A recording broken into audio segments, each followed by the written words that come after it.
Welcome, I'm Joanne, and I'm here to show you how to use the shortcut key for inserting columns in Excel. This video tutorial will walk you through the steps you need to take to make the most out of this useful feature. So let's get started.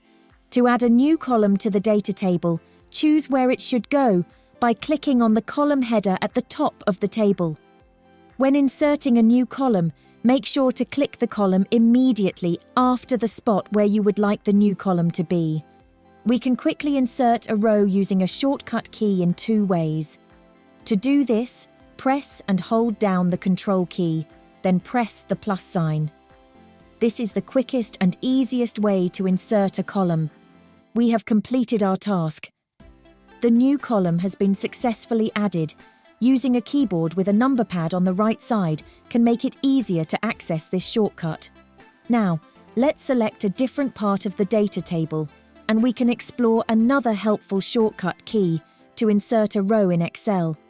To access this shortcut, press and hold the Alt key on your keyboard, while also pressing the I and C keys simultaneously. We have successfully added a new row to the table. If you need help remembering which keys to press after holding down the Alt key, remember that the letter I stands for Insert and the letter C stands for Column. You don't need to have a numeric pad on your keyboard in order to use this shortcut. You can utilize both keyboard shortcuts to insert multiple rows quickly and easily.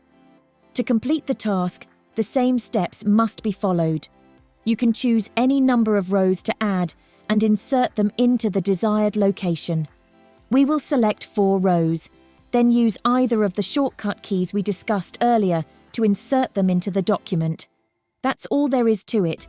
There are now 4 additional rows. If you're looking for additional helpful shortcuts for Excel, check out Sheet Leveler's video tutorials for great tips. The tutorial instructions can be found in the description below. If you found this tutorial useful, please show your appreciation by giving it a like. Additionally, feel free to look at other tutorials created by Sheet Leveler. Gain the skills you need to work efficiently with Excel by learning how to use it quickly and easily. Are you new here? We are delighted to have you join our online community. Subscribe now and become part of the Sheet Leveler family. Thank you for taking the time to watch my video. I look forward to our next meeting in my next video.